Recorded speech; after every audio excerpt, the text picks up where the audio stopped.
Hello दोस्तों, मैं Aryan Shukla, business advisor and founder online business workshop. मित्रों, हम बात करना चाहेंगे बिजनेस की अवस्थाएं।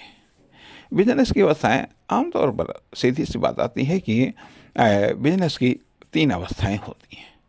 एक प्रारंभिक या स्टार्टिंग स्टेज, दूसरी होती है डेवलपमेंटल स्टेज और तीसरी होती है फिनिशिंग स्टेज।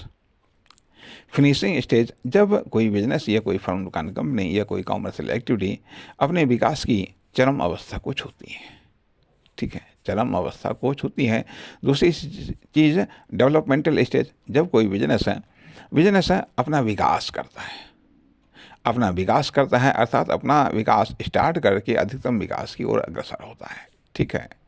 तीसरी स्टेज स्टार्टिंग स्टेज, जब किसी फर्म, दुकान, कंपनी या किसी प्रोडक्ट या सर्विस या किसी कॉमर्शियल एक्टिविटी का जन्म होता है और उसका प्रारंभिक विकास होता है।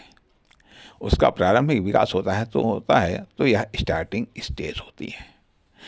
या ये भी कह लीजिएगा, कैरियर की भी स्टार्टिंग स्टेज होती है, फिर डेवलपमेंटल स्टेज होती है, फिर फिनिशिंग स्टेज होती है। यह एक इंटरप्रेन्योर या एक बिजनेसमैन के करियर की स्टार्टिंग स्टेज, डेवलपमेंटल स्टेज और फिनिशिंग स्टेज होती है। किसी फर्म, दुकान, कंपनी, किसी प्रोडक्ट या सर्विस की, किसी कॉमर्शियल एक्टिविटी की भी यह एक स्टार्टिंग स्टेज, दूसरी डेवलपमेंटल स्टेज, तीसरी चीज़ फिनिशिंग स्टेज।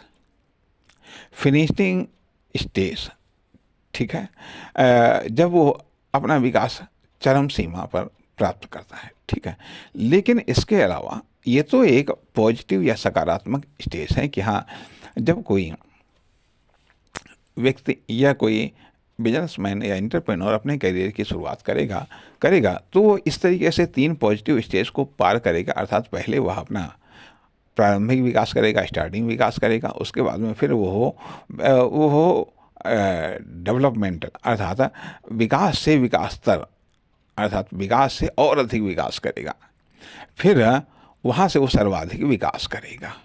यह एक स्टेज का एक क्रमबद्ध विकास के आधार पर यह अवस्थाएं बताई गई हैं। लेकिन यह ज़रूरी तो नहीं है कि सबके साथ में ऐसा ही हो। अर्थात ये एक विकास की अवस्था है जिसको हम स्ट्रेट अवस्था कहते हैं। स्ट्रेट अवस्था तो ऐसे ही है कि जब चाहे वो करियर को लेकर के हो, चाहे वह बिजनेस को लेकर के हो, चाहे वह किसी फर्म, दुकान, कंपनी की लाइफ को लेकर के हो कि हाँ, यदि ये लाइफ स्टार्ट हुआ है, ये करियर स्टार्ट हुआ है तो पहले स्टार्टिंग डेवलपमेंट होगा और फिर उसके बाद में कंपैरेटिव डेवलपमेंट होगा और उसके बाद में फिर सुपर रिलेटिव डेवलपमेंट होगा। अर्थात पहले उसका विकास होगा, फिर तुलनात्मक विकास होगा और फिर सर्वाधिक विकास होगा। यह तो एक पॉजिटिव अवस्थाएं हैं। ठीक है, लेकिन रियलिटी ऐसी नहीं होती है। रियलिटी होती है कि कभी स्टार्टिंग में ही थोड़ा सा बढ़ने के बाद में फिर डाउन हुआ, फिर वृद्धि हुई, फिर डाउन हुआ, फिर वृद्धि हुई। अर्थात अप डाउन के साथ में ये वृद्धि होती है। अप डाउन के साथ में वृद्धि होती है तो जब अप डाउन के साथ में वृद्धि होती है तो सवाल ये उठता है कि क्या अप अधिक आ रहा है, मतलब डाउन की तुलना में अप अधिक आए तो ये फिर भी एक स्टेट बन जाता है। ठीक है, लेकिन यदि ये स्थिति हो कि अप की बजाय डाउन ज़्यादा आए तो स्वाभाविक बात है कि वहाँ पर फेल हो रहा है या वह पतन की ओर जा रहा है।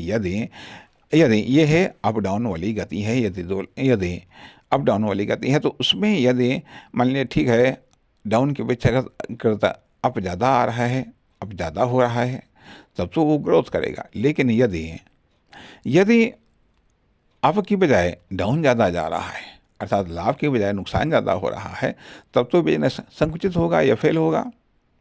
लेकिन यदि नुकसान की बजाय लाभ ज़्यादा हो रहा है तब तो ठीक, प्रॉफिट है भाई। यदि कभी नुकसान हुआ है तो कभी प्रॉफिट हुआ, लेकिन इन दोनों का एवरेज क्या है?